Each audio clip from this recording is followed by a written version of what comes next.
Hello friends, welcome to Defence Matrix. तो Indian Navy द्वारा एक टेंडर को बहुत जल्द रिलीज़ किया जाना है जो कि 80,000 करोड़ का होगा, जिसके अंतर्गत एम्फीबियस वॉरशिप्स को प्रिक्योर किया जाएगा 4 के नंबर में। तो ये बेसिकली आपके लैंडिंग प्लेटफॉर्म डॉक्स हैं और इनकी जो स्टोरी है ये दशकों पुरानी है। खैर, अभी की जो कहानी है वो हम आपको बता दें कि 4 एलपीडीज को यहाँ पर सीक आउट किया जा रहा है। 80,000 करोड़ का कॉन्ट्रैक्ट होगा और इनको इंडिया में ही मैन्युफैक्चर किया जाएगा। तो एक हाई लेवल मीटिंग यहाँ पर होनी है जिसके बाद इसको क्लियरेंस दिया जाएगा। तो इंडिया में यहाँ पर Mazagaon Dock Limited, Cochin shipyard, Hindustan ship builders, L&T main contenders होंगे जो कि पार्टनरशिप करेंगे इंटरनेशनल शिप बिल्डर्स के साथ, जैसे कि स्पेनिश नवंतिया ग्रुप हो गया, फ्रेंच नेवल ग्रुप हो गया और इटालियन फिनकेंटेरी हो गया, जो कि मेन डिज़ाइन पार्टनर यहाँ पर हो सकते हैं। लेकिन इनको बनाया इंडिया में ही जाएगा इंडियन कंपनीज द्वारा। तो इन एलपीडीज़ को लेकर जो RFI है ये 2021 में ही निकाल दी गई थी, यानी कि आज से 4 साल पहले। तो हिस्ट्री यहाँ पर यह है कि 2004 में इसकी रिक्वायरमेंट को पहली बार महसूस किया गया, mainly humanitarian assistance and disaster relief operations के लिए। उसके बाद 2007 में इंडियन गवर्नमेंट द्वारा एक्स US नेवी के USS ट्रेंटन को परचेज किया गया, जो कि ऑस्टिन क्लास का एम्फीबियस ट्रांसपोर्ट डॉक है, जिसको INS जलश्रु का नाम दिया गया। लेकिन फिर ये रियलाइज हुआ कि रिक्वायरमेंट हमारी इससे ज़्यादा बड़ी है और इससे बड़े वेसल्स की है, और फिर चालू हुआ multi role support vessel initiative 2011 में। 2011 में RFI निकाली गई, फिर 2013 में RFP तक रिलीज कर दी गई।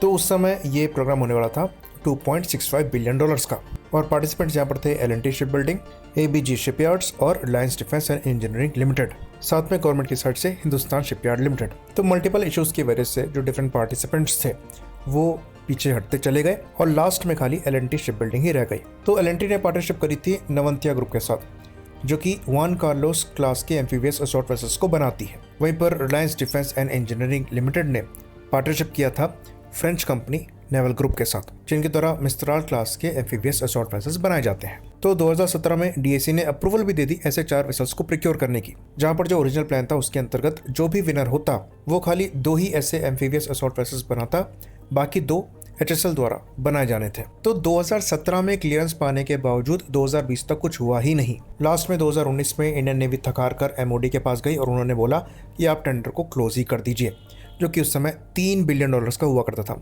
आज 80,000 करोड़ की बात हो रही है, यानी कि $9 बिलियन की, जो कि उसका 3 गुना वैल्यू में है। और जब प्रोजेक्ट 2013 के अराउंड स्टार्ट हुआ था तब इसकी वैल्यू थी 20,000 करोड़ की। उस लिहाज से आज इसकी वैल्यू 4 गुना हो गई है। खैर, पहले के मुकाबले रिक्वायरमेंट में भी बदलाव आए हैं और यहाँ पर अब ज़्यादा बेहतर कैपेबिलिटी सीक आउट करी जा रही है। तो अब यहाँ पर इसको खाली मल्टी रोल सपोर्ट वेसल के रूप में नहीं देखा जा रहा है, बल्कि प्रॉपर एम्फीबियस असॉल्ट शिप के रूप में देखा जा रहा है। तो 2021 में इस चीज़ को दोबारा रिवाइव किया गया और दोबारा से RFI को रिलीज़ किया गया। तो यहाँ पर प्रोसेस को स्पीड अप करने की कोशिश करी जा रही है और कहा गया कि कॉन्ट्रैक्ट साइनिंग के 60 महीने के अंदर अंदर पहला शिप चाहिए और उसके हर एक साल के इंटरवल में बाकी शिप्स चाहिए। बाकी यहाँ पर ट्रांसफर ऑफ टेक्नोलॉजी भी सीक आउट किया जा रहा है और इनको सिग्निफिकेंटली इंडिजनाइज करके इंडिया में ही प्रोड्यूस किया जाएगा। तो ये बेस्ड तो होंगे ऑलरेडी अवेलेबल सिस्टम्स पर थोड़े बहुत मॉडिफिकेशन यहाँ पर हमारी रिक्वायरमेंट के हिसाब से किए जाएंगे। इवन 2024 में इंडियन MOD द्वारा UK की MOD के साथ एक स्टेटमेंट ऑफ इंटेंट साइन किया गया था, जिसके अंतर्गत इलेक्ट्रिक प्रोपल्शन सिस्टम देखा जा रहा था इंडियन नेवी के future landing platform docks program के लिए। तो मोस्ट लाइकली जो वेसल्स यहाँ पर बनेंगे उनमें इसका इस्तेमाल हो सकता है। तो अब यहाँ पर कंटेंडर कौन कौन है, तो जैसा कि हमने बताया, इंडियन कंपनी में L&T है, मज़गांव डॉक लिमिटेड है, कोचिन शिपयार्ड है और हिंदुस्तान शिप बिल्डर्स लिमिटेड है। वहीं पर जो इंटरनेशनल शिप बिल्डर्स हैं इसमें स्पेनिश नवंतिया ग्रुप है, फ्रेंच नेवल ग्रुप है और इटालियन फिनकेंटेरी है। तो शिप यहाँ पर कौन कौन से हो सकते हैं? पहला यहाँ पर स्पेनिश नवंतिया है, जिनके द्वारा जुआन कार्लोस 1 क्लास के एम्फीबियस वॉरफेयर वेसल्स को ऑफर किया जा सकता है। ये पहले भी इनके द्वारा ऑफर किए गए थे L&T के साथ। वहीं पर फ्रेंच नेवल ग्रुप द्वारा मिस्त्राल क्लास के एम्फीबियस वॉरफेयर वेसल्स को ऑफर किया जा सकता है। वहीं पर इटालियन फिनकेंटेरी द्वारा ट्राइस्टे लैंडिंग हेलीकॉप्टर डॉक्स को ऑफर किया जा सकता है। तो सबसे ज़्यादा डिस्प्लेसमेंट वाला जो वेसल यहाँ पर होगा ये फिनकेंटेरी का ट्राइस्टे लैंडिंग हेलीकॉप्टर डॉक है, जहाँ पर डिस्प्लेसमेंट ऑलमोस्ट 38,000 टन का पहुँचता है, लंबाई 245 मीटर तक की है और इनको डिज़ाइन किया गया है एयरक्राफ्ट तक को ऑपरेट करने के लिए, इसलिए इसकी जंप भी दिया गया है और यहाँ से F-35B ऑपरेट किए जाते हैं।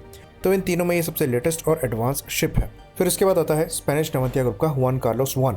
ये पिछली बार सबसे स्ट्रॉन्ग कंटेंडर था और ये 26,000 टन डिस्प्लेसमेंट क्लास का एक लैंडिंग हेलीकॉप्टर डॉक है। लंबाई यहाँ पर 230 मीटर के अराउंड की है। इसकी जंप यहाँ भी दिया गया है और इनसे भी हैरियर को ऑपरेट किया जाता है। ये काफ़ी डिसेंट LHD है। वहीं पर जो तीसरा LHD है ये फ्रेंच मिस्त्राल क्लास का लैंडिंग हेलीकॉप्टर डॉग है। तो इन तीनों में इस साइज़ में सबसे छोटा है, करीबन 21,500 टन डिस्प्लेसमेंट क्लास का है और लंबाई 199 मीटर की है। तो इनसे फाइटर एयरक्राफ्ट ऑपरेट नहीं होते हैं और यहाँ पर कोई स्की जंप भी नहीं दिया गया है। वहीं पर हमारे द्वारा जो रिक्वायरमेंट सीक आउट करी जा रही है उसमें ऑफेंसिव कैपेबिलिटी भी देखी जा रही है और ड्रोन ऑपरेशंस को भी सीक आउट किया जा रहा है। तो इन वेसल्स को एज अ बेस ऑफर किया जा सकता है, बाद में हमें उनमें मॉडिफिकेशंस करने पड़ेंगे। तो बहुत ज़रूरी है कि इस बार इस प्रोग्राम को कंक्लूड किया जाए, क्योंकि पहले ही हम बिना किसी रिजल्ट के 14 साल से ज़्यादा घसीट चुके हैं। आई होप इन्फॉर्मेशन यहाँ पर क्लियर रही हो। इसी बात पर इस वीडियो को हम खत्म करेंगे। लाइक करिए, सब्सक्राइब करिए। जय हिंद।